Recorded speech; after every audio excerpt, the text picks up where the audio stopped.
বৃহস্পতিবার দিনে অথবা রাতে একটি তাসবিহ পড়িলে আল্লাহ বলেন, বান্দা আমি তোমার হয়ে গেলাম, আজ তুমি যা চাইবা সব কিছু আমি তোমাকে দান করবো। যত ধরনের সমস্যা আছে সমস্যা সমাধান করে দিব, মনের আশা আকাঙ্ক্ষা বাসনা কামনা পূরণ করে দেব। যত ধরনের আপনার আশা রয়েছে, আপনার ভালোবাসার মানুষ চলে গিয়েছে, ভালোবাসার মানুষ আপনার সাথে কথা বলছে না, স্বামী স্ত্রীর মধ্যে দ্বন্দ্ব মনোমালিন্য ঝগড়াঝাটি লেগে রয়েছে, তাসবিহটি পাঠ করুন। তারপরে স্বামী স্ত্রীর মধ্যে কোনো ধরনের মিল নেই, মহাব্বত নেই, ভালোবাসা নেই, স্বামী অবাধ্য স্ত্রী অবাধ্য, একেবারে ঘরের সংসার মধ্যে কোনো ধরনের শান্তি নেই, অশান্তির আগুন ধাউ ধাউ করে জ্বলছে, তাসবিহটি আপনি পাঠ করুন। সব সমস্যা রব্বে কারিম সমাধান করে দিবেন। অভাবগ্রস্ত হয়ে পড়েছেন, টাকা নেই, পয়সা নেই, চাকরি নেই, রব্বে কারিমের কাছে বলুন তাসবিহটি পাঠ করে। এরপরে দুশ্চিন্তা পেরেশানির মধ্যে পড়ে গিয়েছেন, কঠিন রোগে আক্রান্ত হয়ে পড়েছেন, কঠিন বিপদে আপনি পড়ে গিয়েছেন, রব্বে কারিমের কাছে বলুন মন খুলে প্রাণ ভরে বিশ্বাস নিয়ে। এভাবে পবিত্র বৃহস্পতিবার একটি তাসবিহ পাঠ করে দেখবেন সব সমস্যা সমাধান হয়ে যাবে।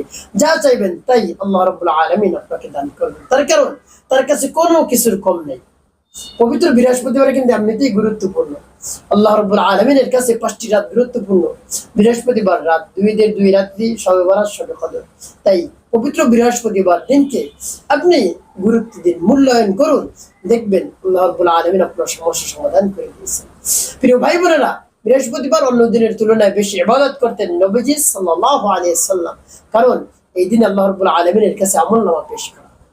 তো আপনার আমলনামা যদি নামাজরত অবস্থায় যায়, রোজা রাখা অবস্থায় যায়, কোরআন তেলাওয়াত করা অবস্থায় যায়, জিকির করা অবস্থায় যায়, তাহলে কতই না উত্তম। সুবহানাল্লাহ বিহামদিহি।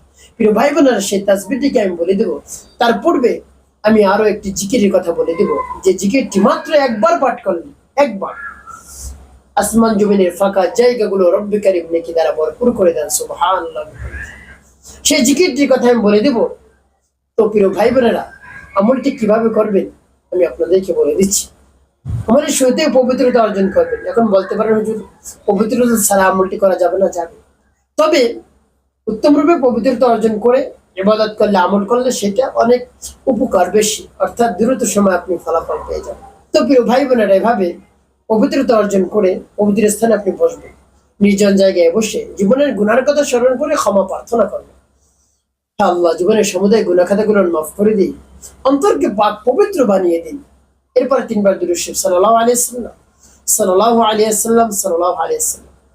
যখন ইস্তিগফার দুরূদ শরীফ পাঠ করা হয়ে যাবে, এরপরে আপনি সেই জিকিরটি পাঠ করবেন, যে জিকিরটি মাত্র একবার পাঠ করলে আসমান জমিনের ফাঁকা জায়গাগুলো রব্বে কারিম নেকি দ্বারা ভরপুর করে দেন। সেই জিকিরটি আমাদের সকলের সুপরিচিত জিকির, সেটা হলো কালিমার জিকির, লা ইলাহা ইল্লাল্লাহ, লা ইলাহা ইল্লাল্লাহ, লা ইলাহা ইল্লাল্লাহ, লা ইলাহা ইল্লাল্লাহ।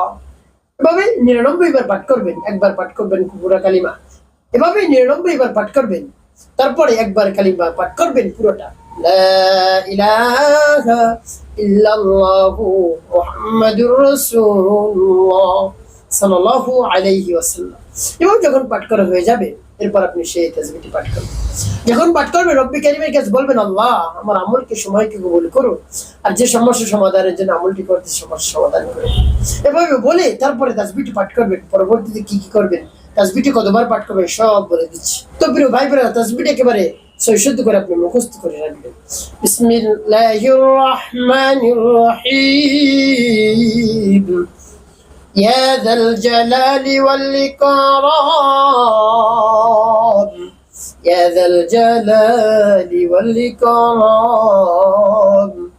ইয়া যাল জালালি ওয়াল ইকরাম। এভাবে কতবার পাঠ করবেন? গুনে গুনে 11 বার পাঠ করবেন।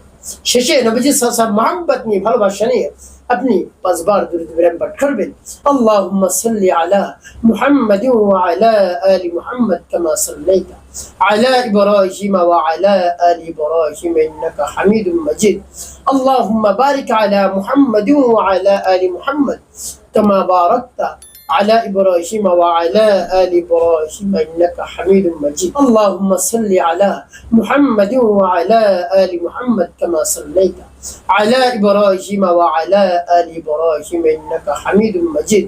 اللهم بارك على محمد وعلى آل محمد كما باركت على إبراهيم وعلى آل إبراهيم إنك حميد مجيد اللهم صل على محمد وعلى آل محمد كما صليت على إبراهيم وعلى آل إبراهيم إنك حميد مجيد اللهم بارك على محمد وعلى آل محمد كما باركت على إبراهيم وعلى آل إبراهيم إنك حميد مجيد এবং যখন পাঠ করা হয়ে যাবে এরপরে আপনি কি করবেন স্থানে বসে রব্বি কারীমের দরবারে হাত উত্তোলন করবেন আল্লাহ আপনার শরণাপন্ন হয়েছে আল্লাহ আপনার শরণাপন্ন হয়েছে আপনার কাছে ফরিয়াদ করছে আমার সমস্যা সমাধান করে দিন পবিত্র বৃহস্পতিবারের উসিলায় এই জিকিরের উসিলায় এই তাসবির উসিলায় আপনি আমার সমস্যা সমাধান করে দিন চাওয়া পাওয়া পূরণ করে দিন মনের আশা আকাঙ্ক্ষা বাসনা কামনা সব পূরণ করে দিন এভাবে বিশ্বাস নিয়ে আস্থা নিয়ে দৃঢ়তার সাথে মনকে স্থির করে আল্লাহ রাব্বুল আলামিনের কাছে বরত্বের কথা প্রকাশ করে তারপরে